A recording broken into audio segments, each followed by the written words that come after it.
अवाम का लब्बैक, बोल न्यूज भी बना इमरान खान की आवाज। चेयरमैन पीटीआई का पैगाम मुल्क भर में पहुंचाया। बोल न्यूज के प्लेटफॉर्म पर पीटीआई के खिलाड़ियों का अवाम से घरों से निकलने की अपील। खुसूसी ट्रांसमिशन में पीटीआई रहनुमाओं ने इमरान खान का विजन वाजे किया।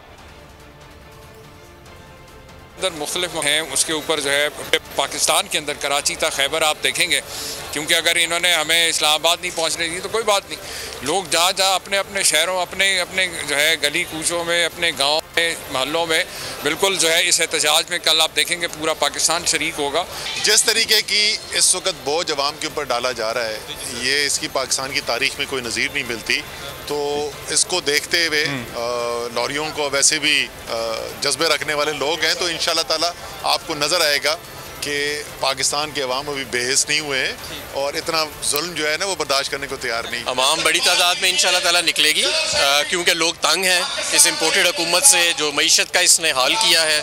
इस इम्पोर्टेड हुकूमत ने महंगाई का जो हाल है और आगे बेरोज़गारी आ रही है, और जो खुददारी पाकिस्तान की बेची है इन्होंने अपने इक़्तिदार की खातिर। आप देखना इंशाल्लाह ताला भरपूर प्रोटेस्ट होगा। सब्सक्राइब करें और बेल दबाएं ताकि कोई खबर रह न जाए।